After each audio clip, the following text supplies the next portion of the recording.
Hi, welcome back to Hacienda Homestead. I'm Jenna. Today we're going to make bagels. This is a plain bagel recipe that you can add any of your favorite toppings to. I'm going to be starting a series of bagels. We're going to go through and make a wide variety of different flavored bagels and whole wheat bagels, but today we're just going to make a plain bagel that you can add any topping to. I'm going to be adding some everything topping. My husband loves everything topping and to these, but let's get started. So the first thing I'm going to do is I have to have a cup of warm water. So I'm going to add that to my Bosch mixer with the dough hook. It has the dough hook attachment. So I'm going to add that in. I'm going to add 3 tablespoons of sugar.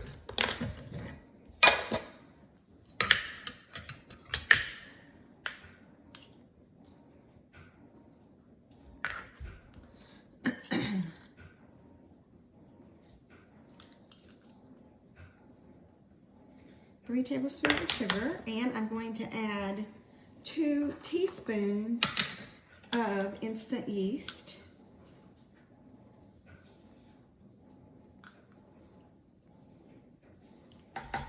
And then I'm just going to mix that together.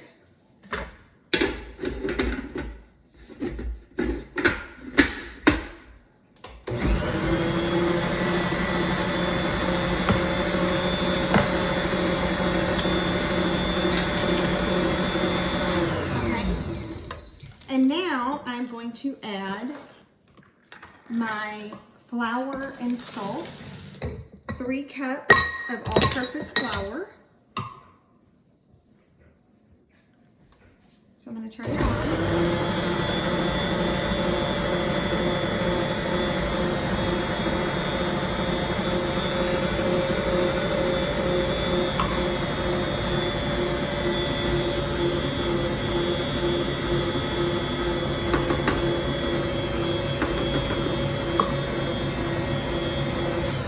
I'm going to add 1 teaspoon of salt, and then I'm going to knead this in my mixer.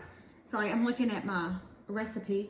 I'm going to knead this in my mixer for 7 to 10 minutes until the dough is smooth.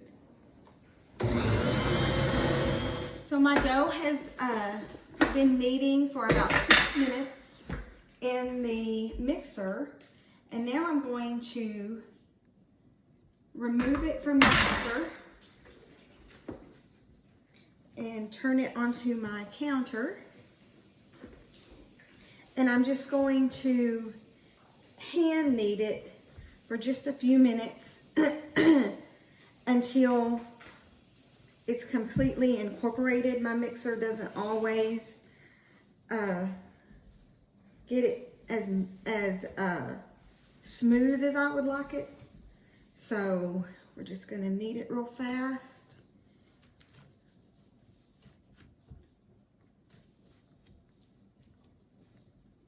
This is definitely a good workout.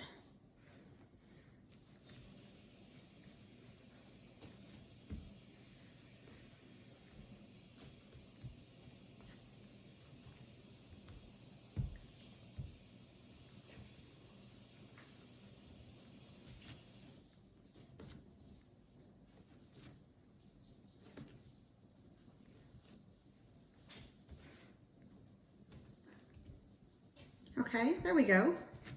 So my dough is nice and smooth.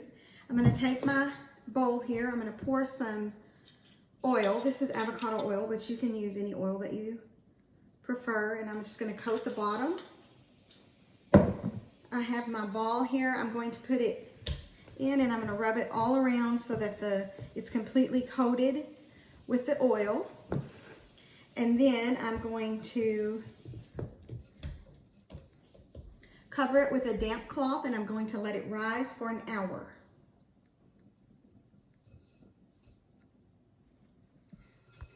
Our dough has risen nicely. We are going to just push it down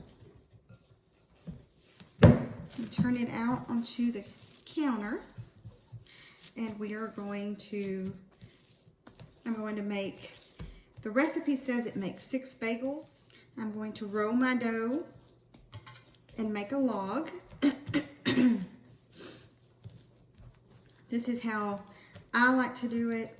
You can do it however you want. If you want to weigh it, you can to get it exact, but I don't ever do that. So the recipe says it makes 6 bagels. So that's good enough, and we'll score it.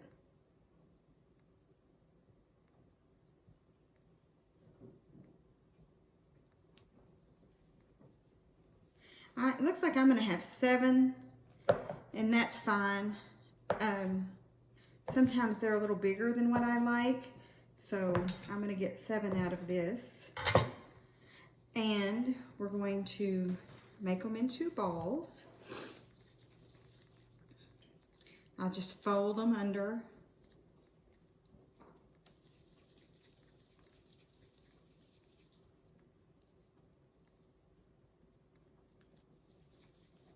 And I have a pan with parchment paper on it that I'm going to put them all in. And then I just take my thumb and push in with my thumb and middle finger to make the hole. And then I just kind of go round and round until I have a nice round circle. Doesn't have to be perfect. They're still good whether they're perfect or not. And so I'm just going to keep doing this.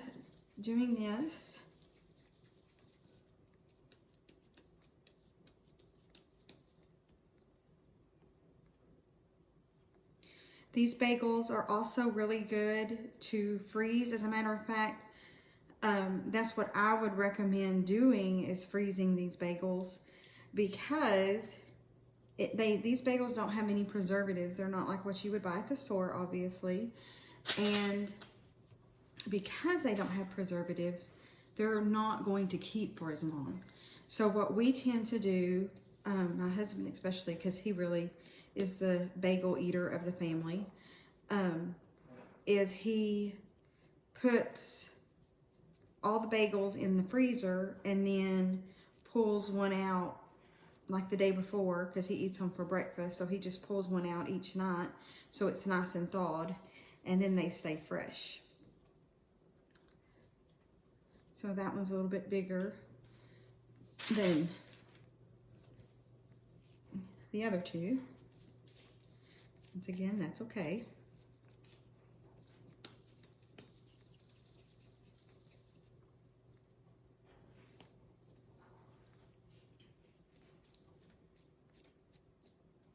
Now this particular bagel dough if you notice, we did not wait for the yeast to activate. And they still turn out fine. I was a little concerned when I first saw the recipe and first tried them, but it works just great. So that's good. Some of my other bagel recipes, I do have to let it activate before I add it to my flour, but this particular one I don't, and so it just helps the process to go a little bit faster.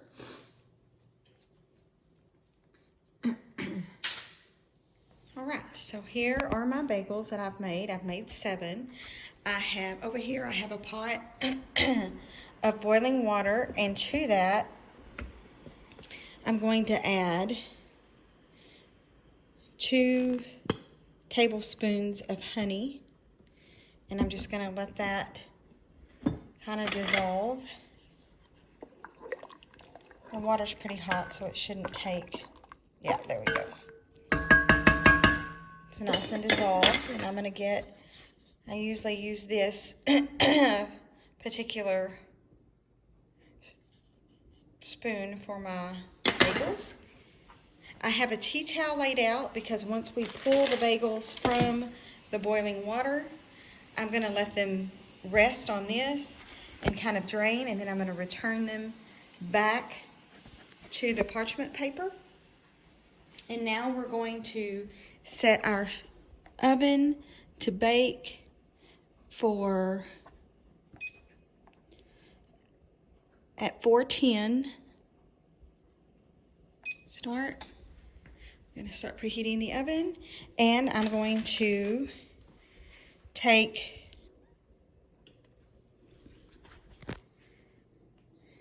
my bagels 2 at a time and put them in the water. Sometimes they'll sink to the bottom, but as they start boiling, they will rise to the top. And we want to boil 2 at a time for around 25 seconds on each side. So our water is nice and hot. And sometimes I do it longer, sometimes I do it shorter. They always turn out great.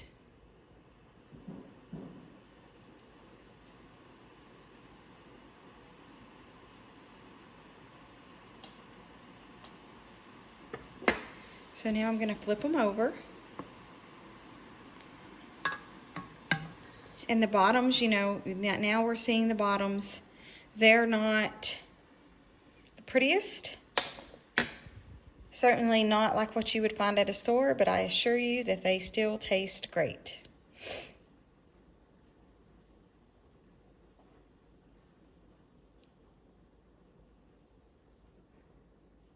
And so the honey in the water just adds a little bit of sweetness to the crust.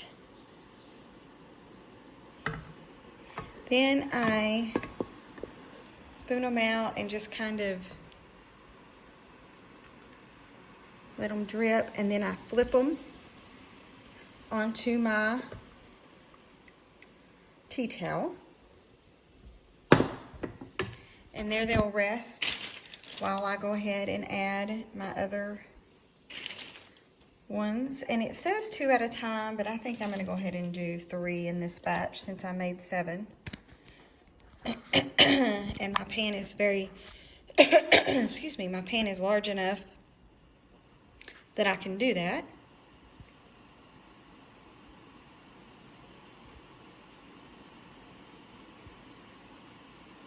So even though it seems like it's not doing anything to the bagels, I don't recommend skipping this step. This step is what makes the outside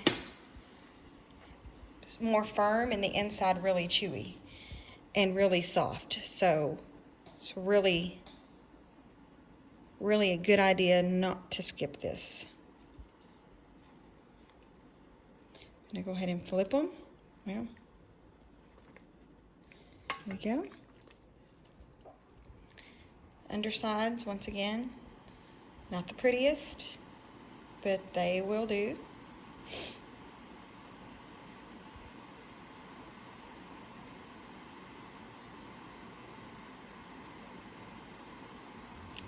And then we're going to remove these.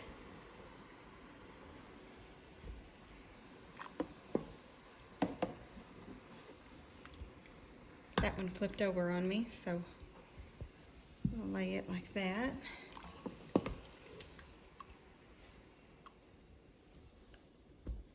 Okay, and we're going to add our last 2 into our water. And then we'll move on to the next step. I have all 7 of my bagels nice and boiled. Now I have whisked an egg up, and I'm just going to brush them with an egg wash, and this will help them brown up really pretty. And it will also help any toppings. If you're going to add any toppings, it will help them to stick to the tops of the bagels.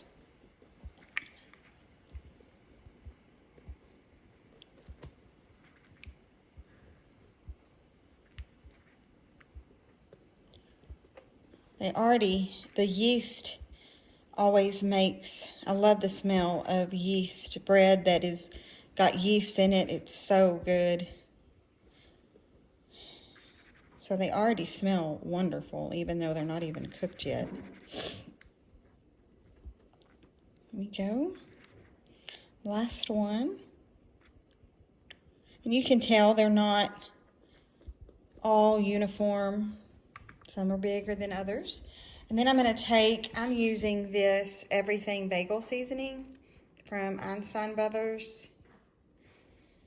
And I'm going to sprinkle the tops of them.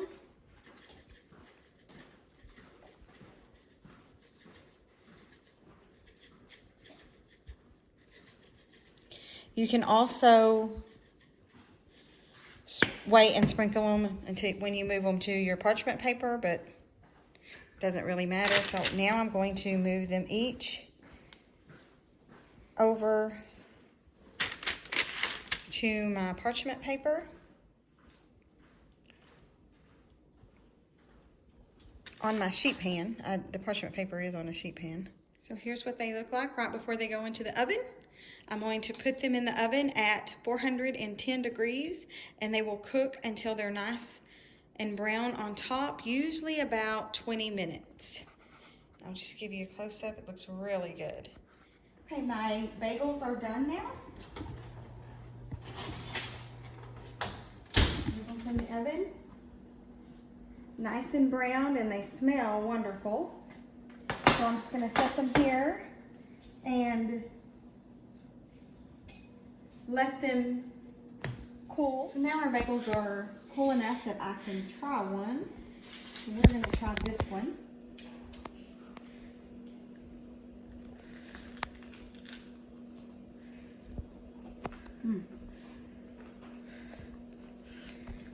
It's nice and crunchy on the outside and nice and soft in the center.